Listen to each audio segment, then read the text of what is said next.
Welcome to Mindflow Radio.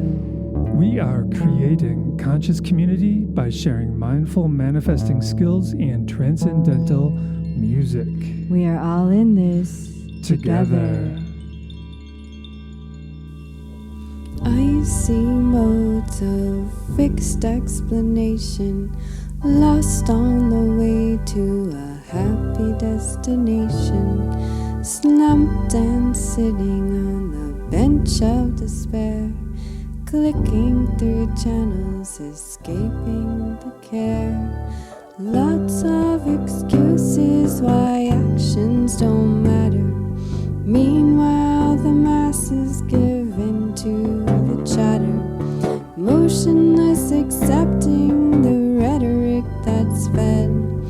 Things that are rigged get covered by what's said.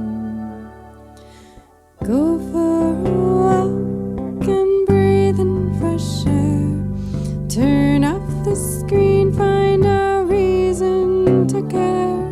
Commit to your body and realize the challenge. Observe the solution, rest in healthy action.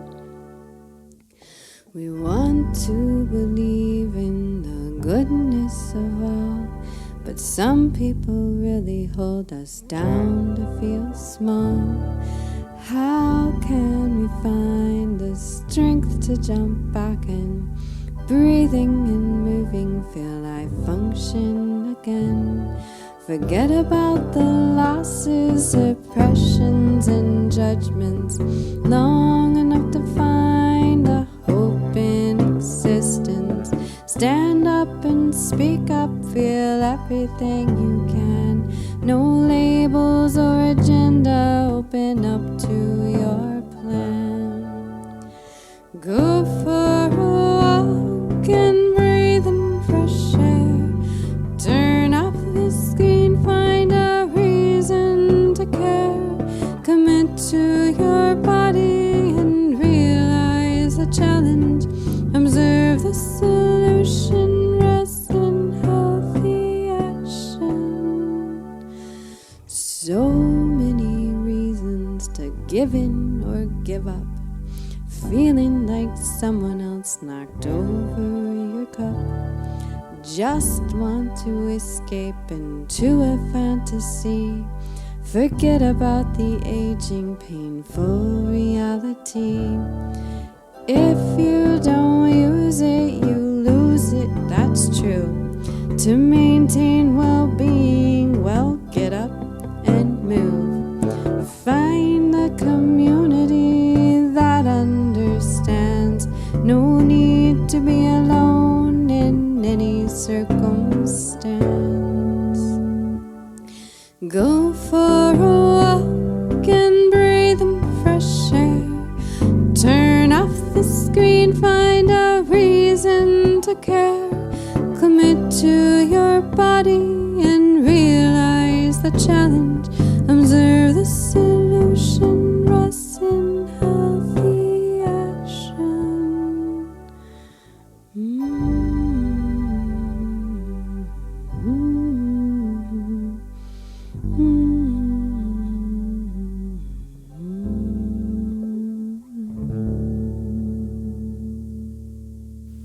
Mindflow Radio. Mindflow Radio. She's Jai Lynn. And he's Monte. And here we are. Here we are. We've made it to March 2023. It's amazing. Oh my golly. Still kicking. Slower. More mindfully, maybe. Yeah, that's a good thing. Mm-hmm. What do you mean by mindfully? A little wiser, a little more carefully, a little more. Yeah, less judgmental, perhaps. Yeah, I think we've been pretty good at that, more and more every day. I feel like we're fairly Well, it's a process. Yeah. I mean, because if in our subconscious minds, if judgment is like strong in our subconscious, it takes a while. And there's always going to be somebody we want to judge, whether it's a certain political party or duality. a certain world leader or whatever, you know. Duality is a real thing. Well, in we the need to human know world. that discernment is really the way of peace. Mm-hmm. You know, I would suggest. And it's not like we don't make our,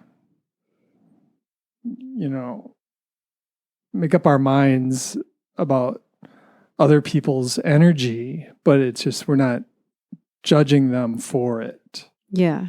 Yeah. The image that just went through my mind is the fact that if you're on one side of something and your person that you're rooting for destroys the person on the other side, you will celebrate and be like, yeah, my team won. Woo, Yeah.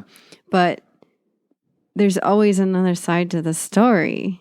And so there's the other team who feels completely attacked and aggressed on. Yeah. Valid or not valid, Right. and they feel like they lost or whatever, and the other team was mean and cruel and went too far, and and it's like that's how it is in our world, in our reality, is unless we choose to not be on the two sides that are available. Well, I mean, you're talking politics. Not just politics. I'm talking about anything, any kind of two-team kind of thing where, you're rooting for one person and not the other. I think that's fine, but it's just for me, judgment is when we look at other people and see them as less than us. We view them as like subhuman.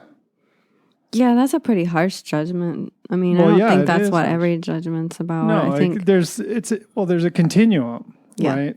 They're less than us. I'm going to judge them, but they're not that bad, But in reality, I think we're all, I don't know, in this together. We each of us has that spark of God within us, and essentially we're kind of the same from that perspective. And on top of that, if karma is real, people who are creating bad karma for themselves certainly will pay for it.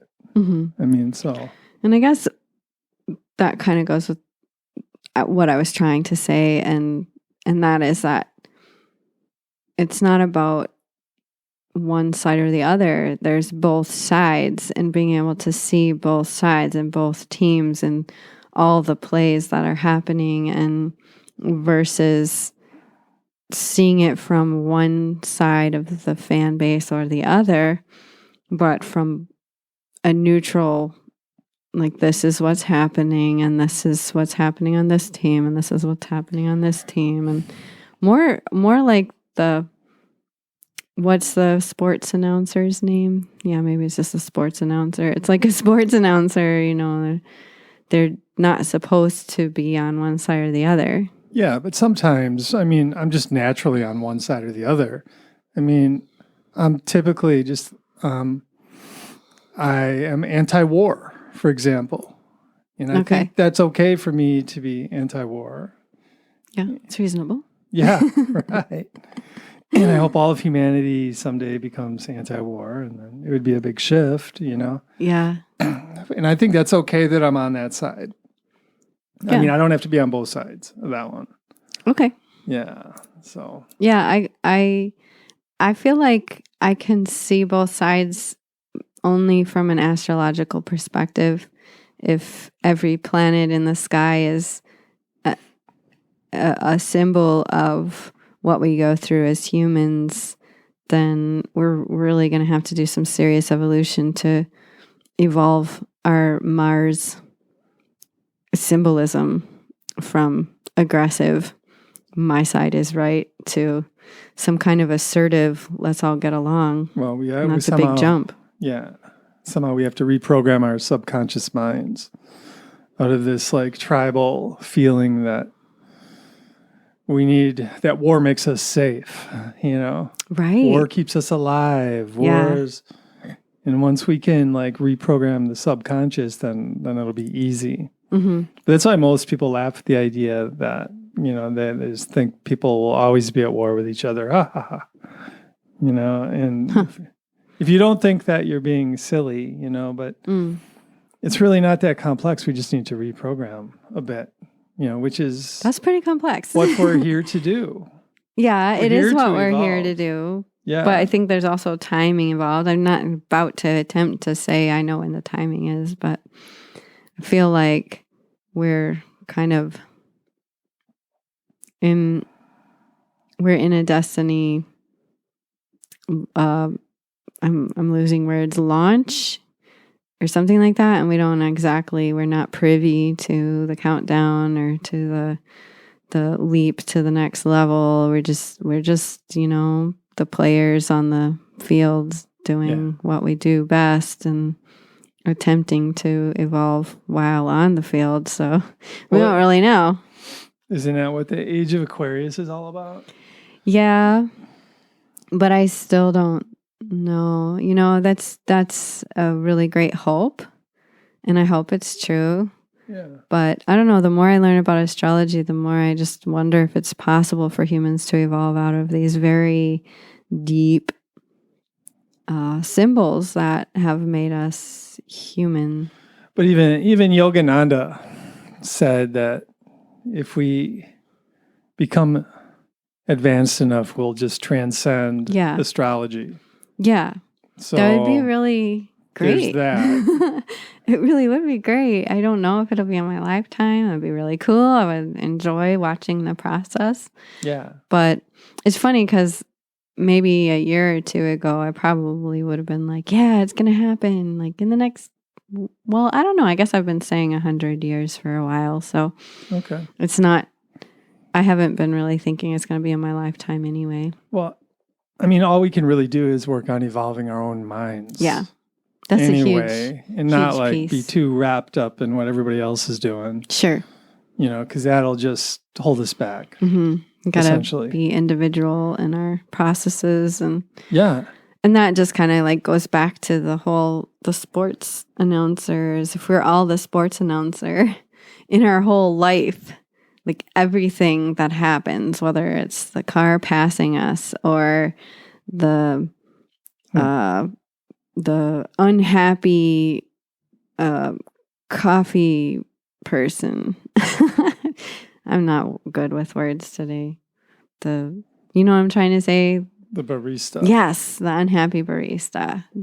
It's like if we, instead of being like, oh, how could she be so rude to me right now? It's like, oh, she must be having a really bad day. I hope she feels better, to go about it from the sports announcer idea of yes, this person's in a bad mood, but instead of thinking it's personal or... Yeah, right. So changing your internal dialogue. Yeah. Essentially. Yeah.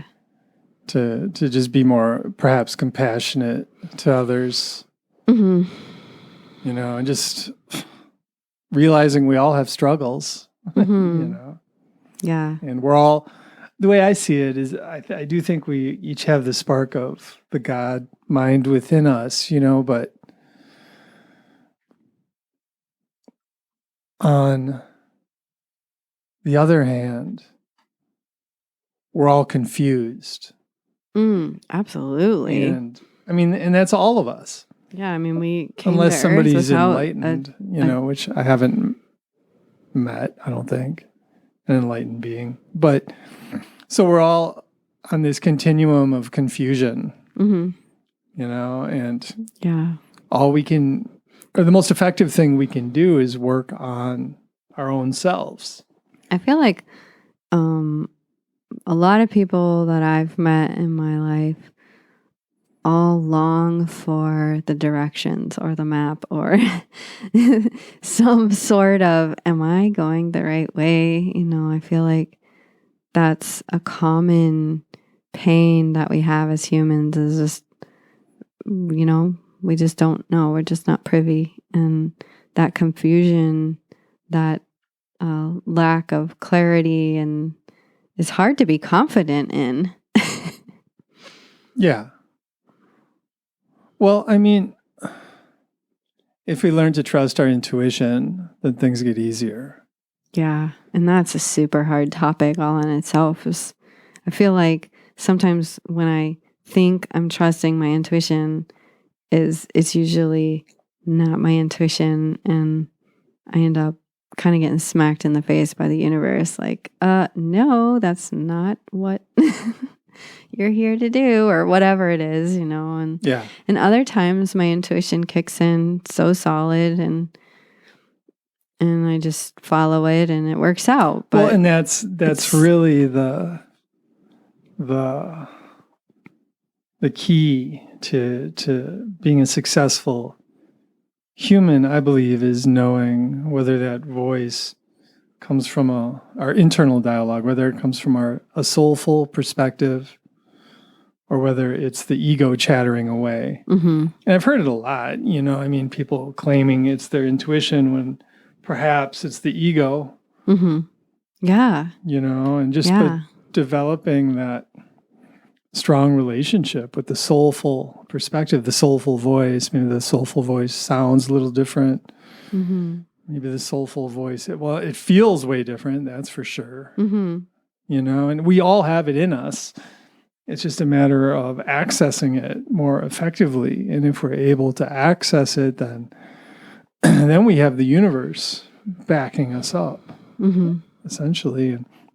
And Hermetics, which is an ancient Egyptian philosophy on the mind, it clearly states that the more we're able to align our own individual minds with the God mind, just the more effective we are, and the more we're able to manifest cool things. And we just become way more powerful if we can get in touch with that soulful voice within our own selves. I just have to say that I think it's just so divinely ordered that you have gotten so interested in Hermetics and I've gotten so interested in astrology, because they're very, very in line with each other. And, they say that Hermes is the one that created astrology, and Hermes is the one who created Hermetics as well. And so I think it's just so interesting. And then Hermes is represented by Mercury in the sky and is a personal planet, and really indicates how we work with our mind. So it's very it's the intertwining timing of how we've become very interested in these subjects that are like siblings. Yeah. Really. Yeah. But it is interesting thinking about the path to aligning our minds with the God mind is really being able to ascertain when the soulful voice is occurring and when it's not. And it's cool that Hermes created astrology and Hermetics. I think that's interesting for sure. And yes, I've really been excited about Hermetics. Yeah. And that's great. Yeah, I mean, just as far as Hermetics goes, just the seminal aspect of Hermetics is God mind creates all. So God consciousness creates everything. And vibration is all there is, which is very in line with physics or modern physics. And I don't know, it's just, I'm really intrigued by the idea of being empowered by aligning my mind more effectively with the God mind. Another thing the Kabbalion states, and the Kabbalion is like the Bible of Hermetics, I would say. But it says that mystical realization, or the ability to align your mind with the God mind, needs to be earned. Yeah. Right? Which is really interesting, because that helps motivate me. And what's it mean nowadays to earn something like that? For me, it's being moderate with my screen time, for example, which that song talks about that you just sang. Yeah. And yeah, I think that not judging. Yeah. I think that judging less, I should say. Go on. I think that the idea of earning the mystical is really interesting. And we were talking about this earlier, and how I have been on this mission to meet God halfway, really prepare myself to, do my spiritual practices and feel like I'm building this bridge, is what I've talked about for years now, that I'm building this bridge and I'm creating this thing that's supposed to be created, and feeling like I've got the approval of the divine, but I feel like my timing's been off. So my attempt of, meeting God halfway is almost like I'm there and I'm waiting, like, oh geez, I thought that I had to get here as fast as possible, and push. And now it's this realization that there's a really important balance of resting and relaxation and contemplation and in mindful ways, and just trusting in divine timing. It's like I've tried so hard to meet God halfway that it's like that my actual trust level hasn't actually healed. What do you mean? Because it hasn't been my focus. My focus hasn't been on healing my trust. It's been on building this bridge. Like, build the bridge. And it's like, oh, wait a minute. A huge piece to building this bridge is to have trust. Oh, yeah. In the divine timing. And so it's just an interesting everything's going to be okay. Thing. Yeah. Essentially. Yeah. Trust in that. Yeah, that makes a huge difference. Well, that's, it's very counter our culture to believe that everything's going to be okay. I mean, but according to the Lotus Sutra, Buddha's highest teaching, he said, each of us will eventually reach enlightenment. All of us. It might take somebody 100 lifetimes. It might take somebody one lifetime. It might be this lifetime, But we all get there, and that just kind of makes me think of that trust. If we can really believe that we're all going to get there, we're all going to become awakened eventually, that everything is okay. And it's all just... It's so interesting. It's just like, it even in this moment, thinking about that, and, I've had such issue with procrastination. Like, I don't procrastinate. I should at least pause before opening my mouth, but I have had this thing in my mind that procrastination is bad, and so I personally avoid it at all costs. But what I've never considered is that pausing isn't always procrastination. No, it's not. So yeah, it's been really interesting, witnessing how other people can look to me like they're procrastinating, but in the end, it all works out so much easier and with less stress and less mistakes even, because I think I make a ton of mistakes just because I'm in such a hurry to get things done, instead of like, oh, I think I'm going to take an hour to just stare at this tree now. Or not even timing it, but just enjoying life a little bit more, and having, I don't know, for me personally, having some medical stuff come up and just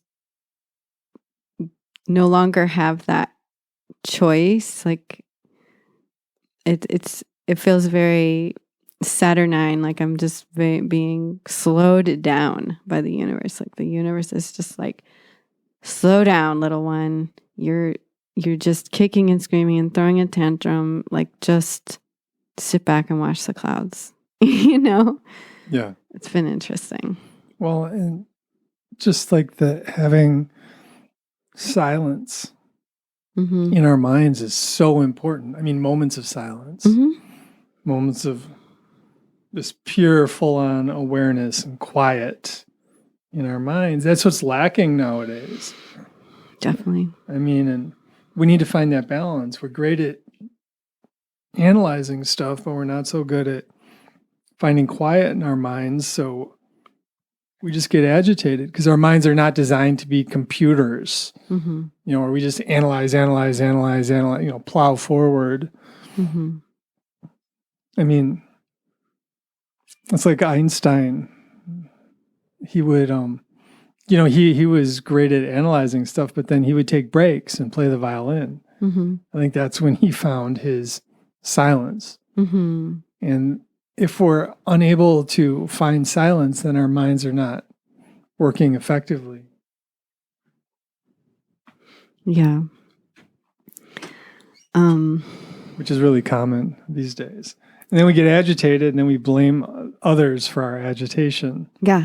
We feel like, if we could just get rid of those people, I'd feel better.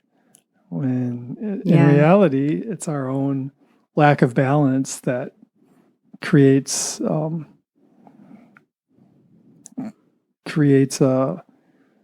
consciousness where we're just not feeling very good. Yeah. I feel like silence in the mind is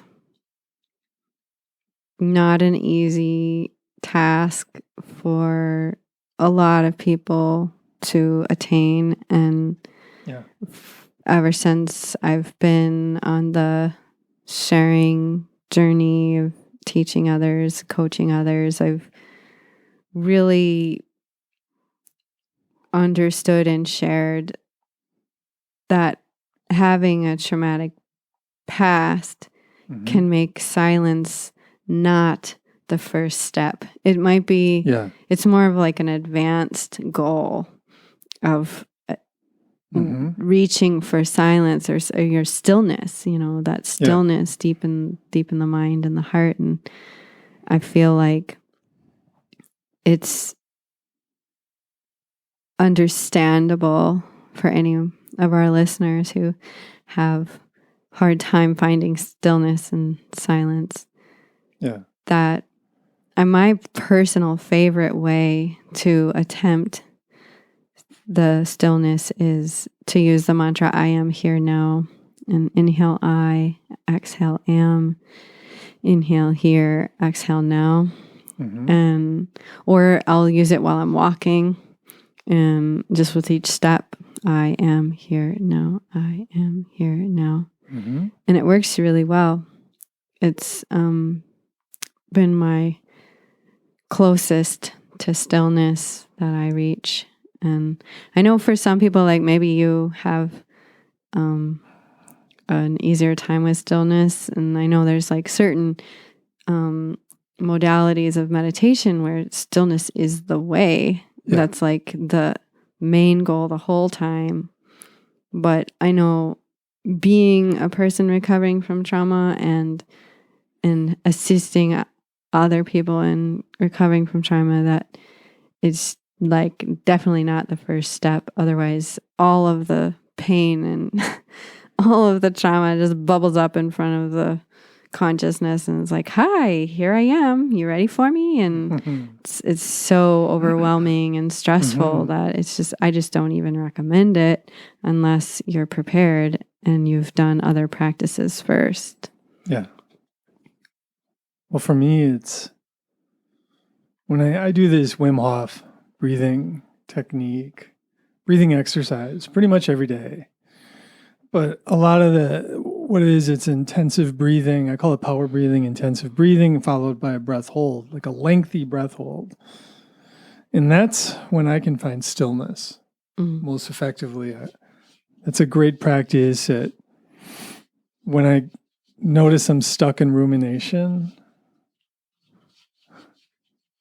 I can do this practice, and it's interesting because I did it outside today on the porch. And I've been a little under the weather the last couple days, but I've decided to just keep practicing, keep trying to, work with the breathing. And try and keep my lungs strong and all that.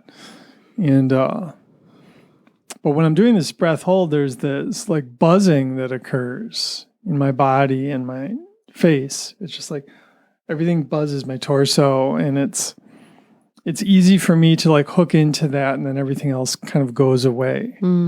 Nice. So yeah, but that's because naturally it's not so easy for me to find stillness either, really. Yeah. I think we've all been trained, or most of us have been trained to overthink.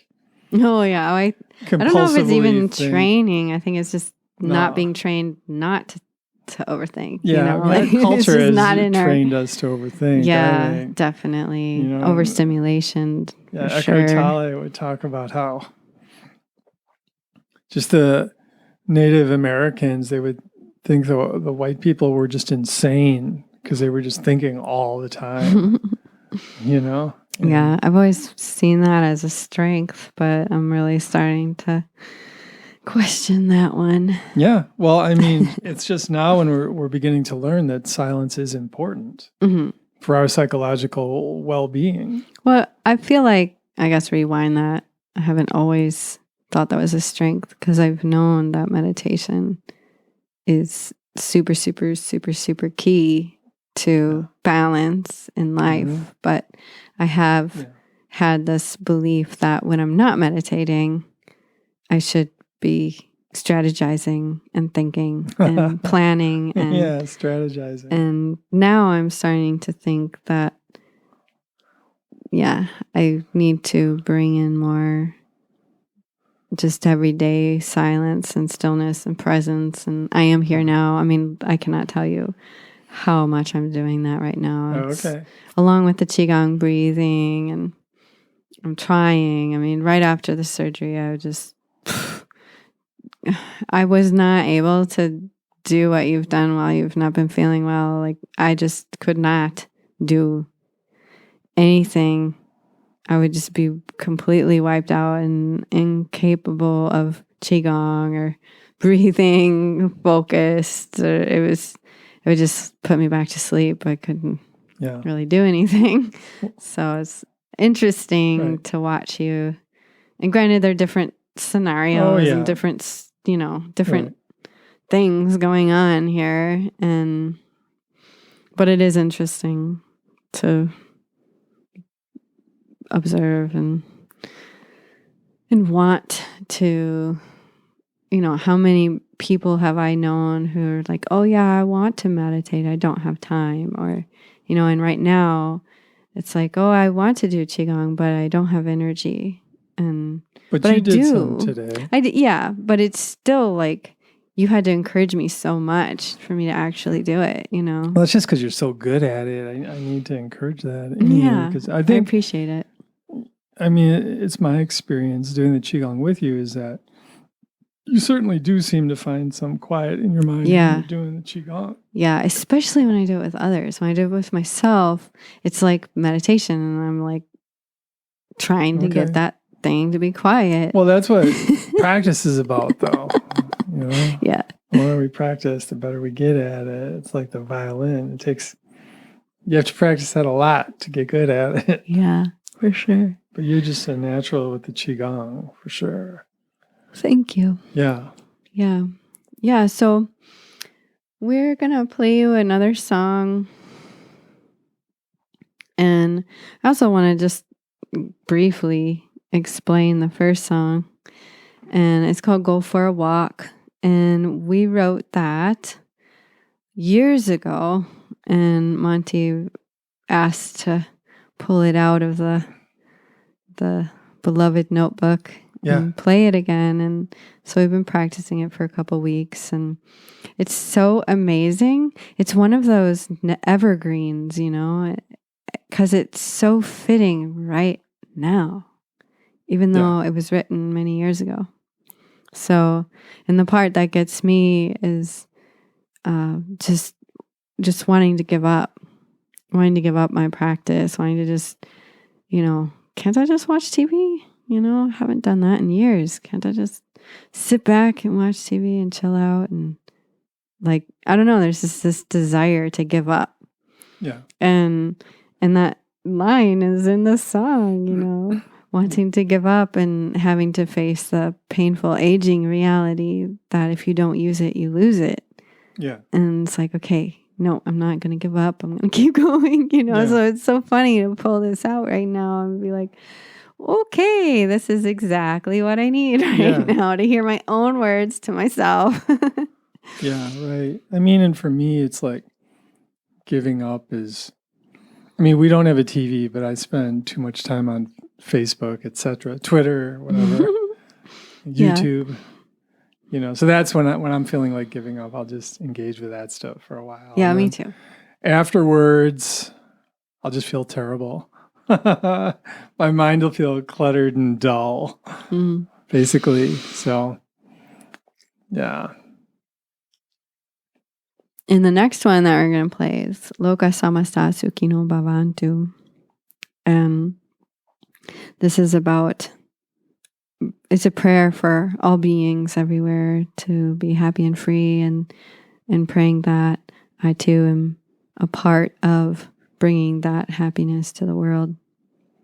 And I think that's just such a meaningful prayer. You know, it's very similar to the Gayatri. That's about, you know, a prayer to the illumination of creation, and may I also be illuminated so I too can do your work. So it's that similar request to honor all life and wanting to be a part of the goodness that helps all life. So that's what this chant is about.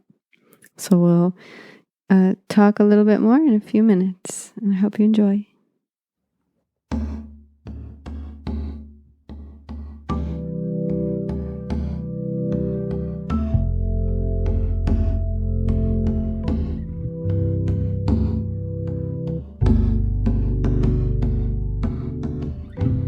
Lokah Samastah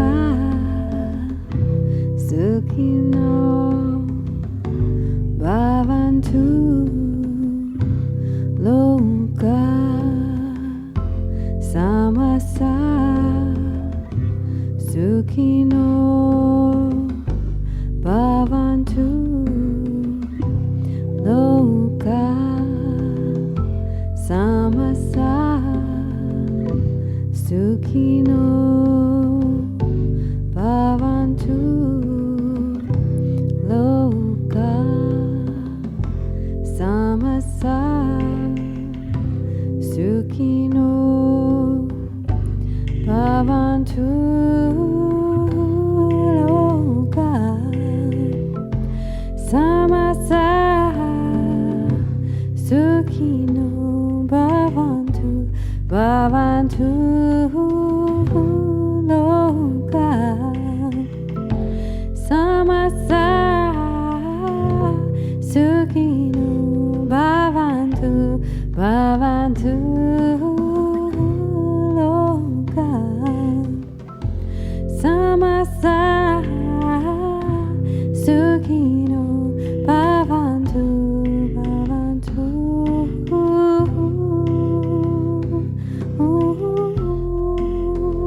Bhavantu.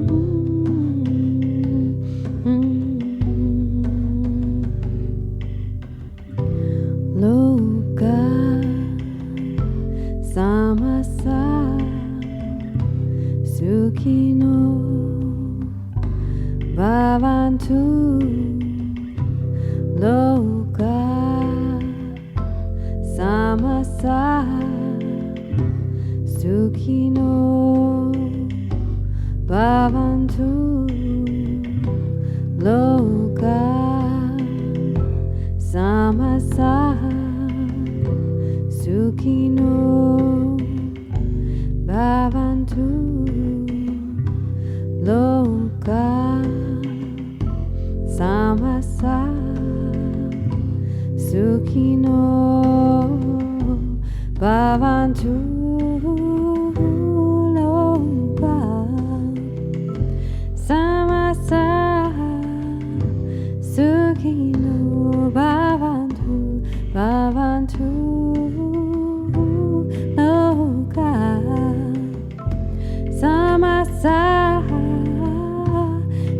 Sukhino Bhavantu, Bhavantu, Lokah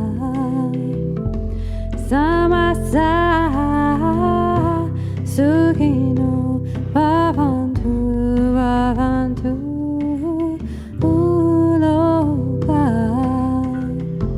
Samastah Sukhino Bhavantu, Bhavantu.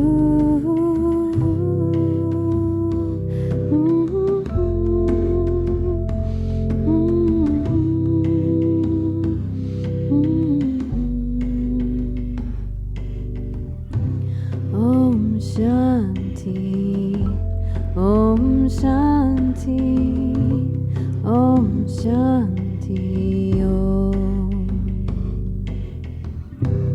Om Shanti, Om Shanti, Om Shanti,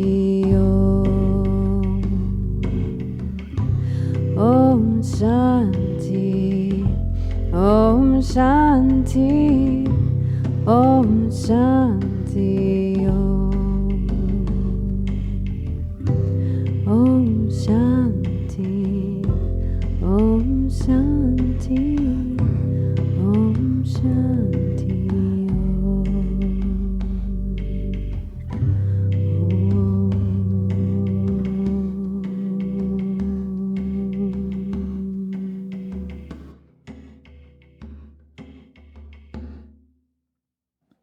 Well, nice job singing.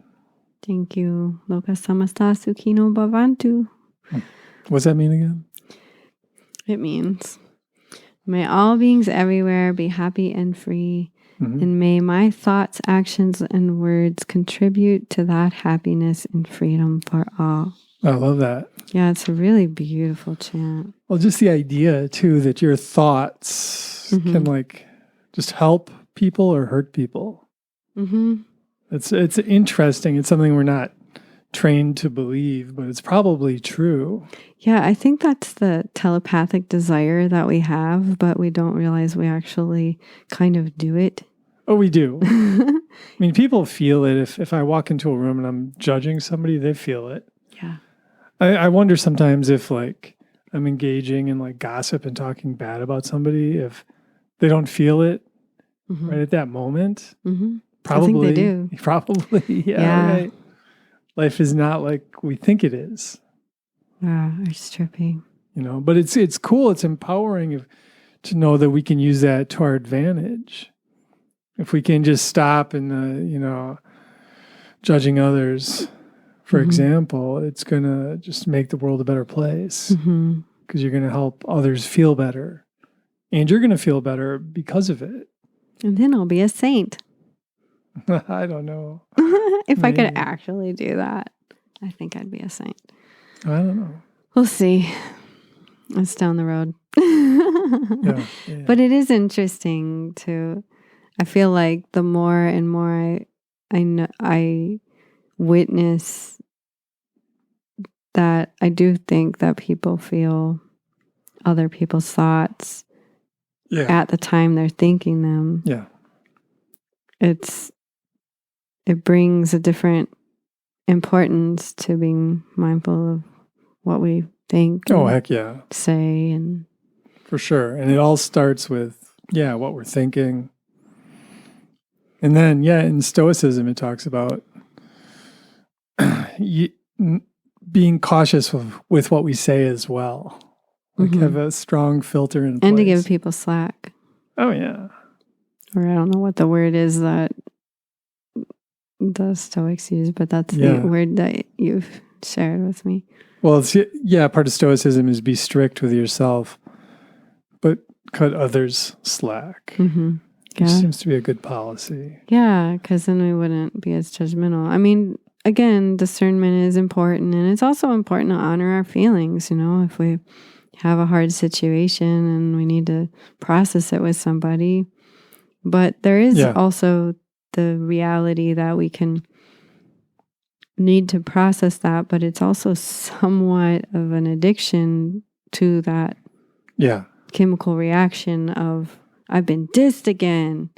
and then we're gonna seek those opportunities to be dissed and to revel in them.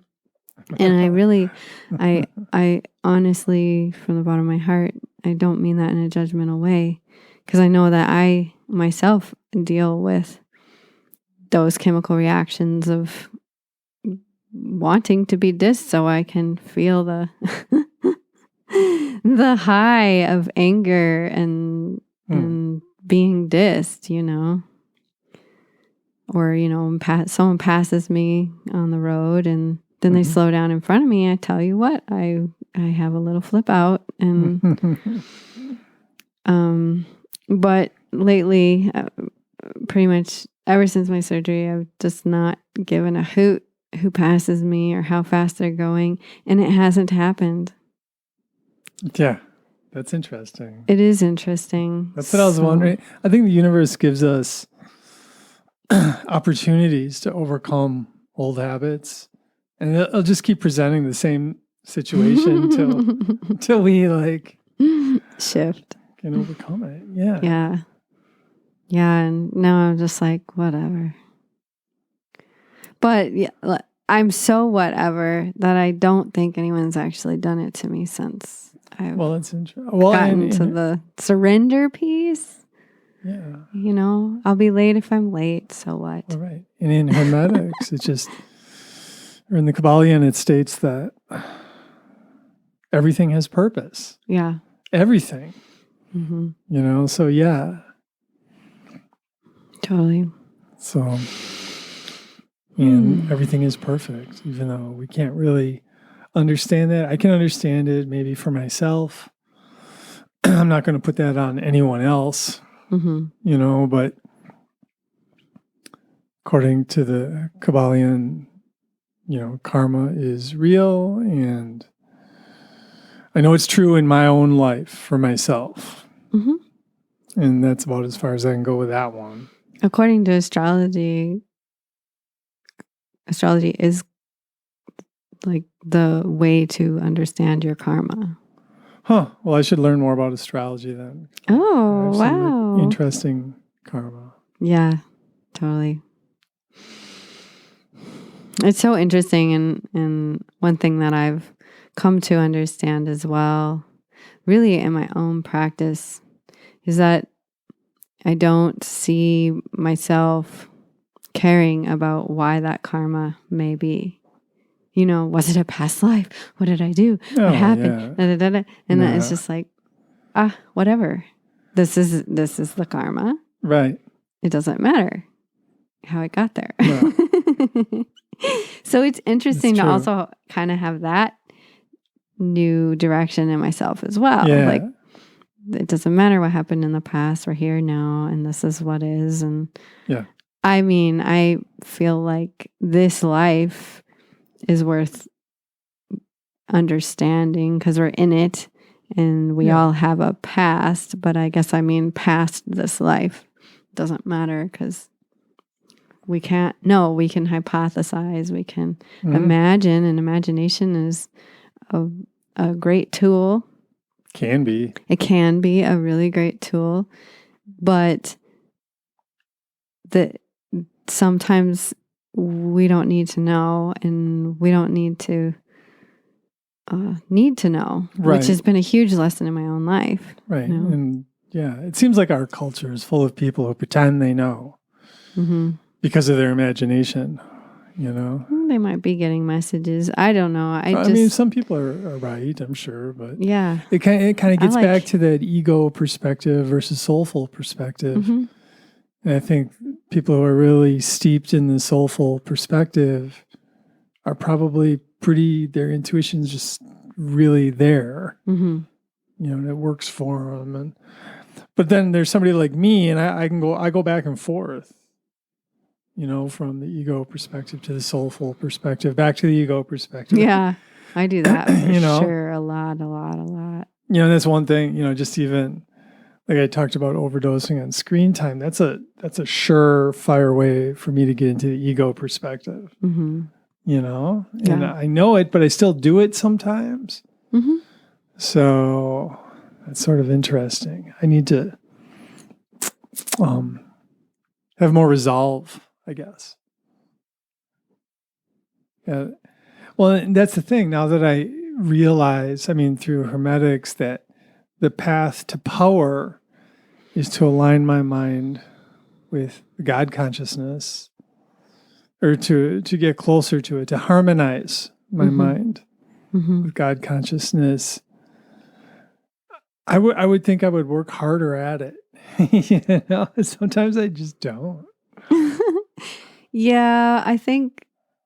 Yeah, see, I guess that's where I talk about there's the separate, or the line between procrastination and just being in divine timing and knowing it's not time yet.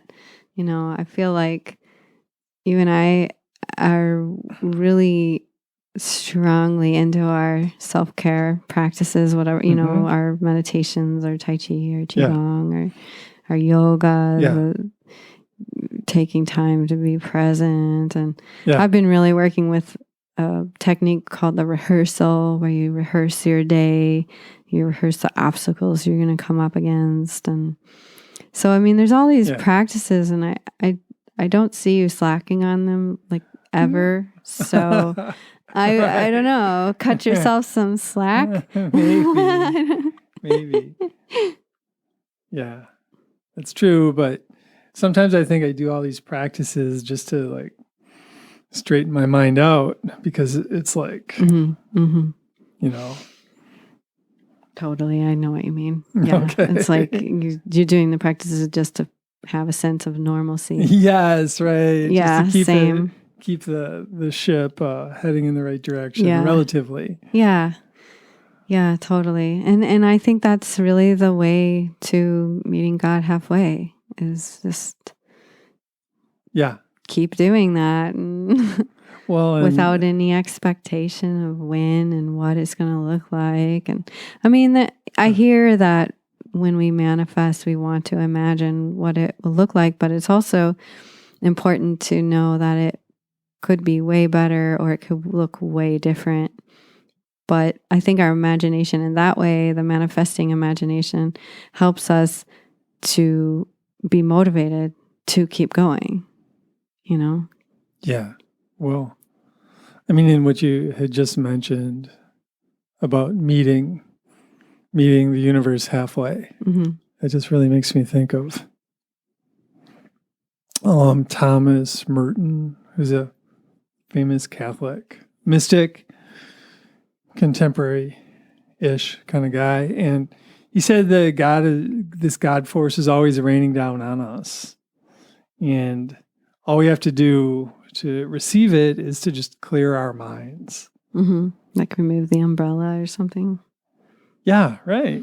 Remove the shield of, like, confusion. Yeah. And then remove the confusion of the chattering, chaotic mind. And then it allows the God force to enter into us. So that's pretty cool. It is nice to know we don't have to do it all ourselves. Yeah. Yeah. And there's definitely something to surrender. And I remember when I first sat down to get the surgery done, and my mind was freaking out. I've never been through anything like this, and it was like kind of an emergency thing. And I was like, oh my gosh, I'm going to have a panic attack. What do I do? And I know all these things, right? So I just started chanting surrender. And surrender is such an interesting word, because surrender can lead to bliss because we're no longer resisting.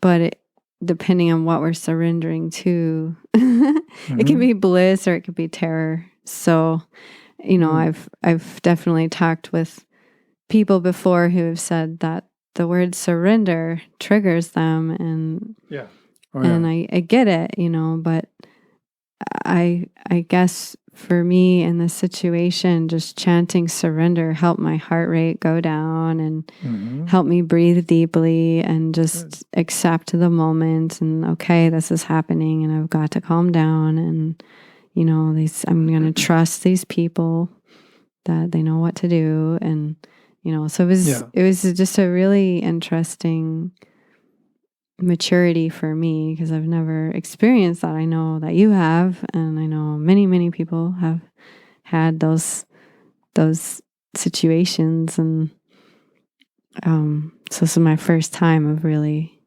being there. So good. There's a huge impact on my psyche for where I am now in my life, what I've learned, the wisdoms I've gained, and then okay, this is where we put it to the test, Well, I'm no big expert on surrender. I don't know what you said. You said no, I meant surgeries. You've been through surgeries. Yeah, that's true. Yeah.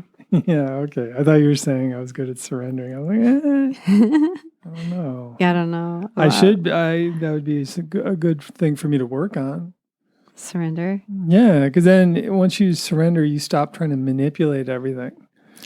That's interesting because actually from my perspective, it does seem like you do surrender, but maybe you don't think Sometimes I do, but I get very in my head about how I can make this happen and that happen. And, okay. Which, to some level is a good thing, but it can be overbearing at times if I'm too into it. But okay. Just surrendering. I mean, even as far as being a parent, sending out love. Yeah, totally. Right? But surrendering. Stop trying to manipulate all these variables. Yeah. And really doing what you can to take care of your kids, sure. But even though my kids are out of the house, it's just been really kind of liberating for me the past 3 months, kind of going through that process of surrendering, and just sort of, I definitely don't love my kids any less, but, I'm trying to manipulate things maybe a little less. That's so cool that we're both kind of on that same path, but we're getting to it in a different way. Yeah. It's really cool. Well, we need to say goodbye to our listeners now. And I hope that you have a great March and stay as healthy as you possibly can. And when you're not feeling healthy, try to keep on the path and try to hold on to your breath and your mind or the stillness of your mind. Yeah, try and find moments of peace throughout the day, if that's possible, Yeah. I Am Here Now might be a good tool for that. I love that one.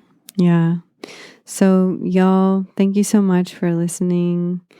We are Mindflow Radio, and we've been doing this a long time, and we're just so grateful for everyone out there listening.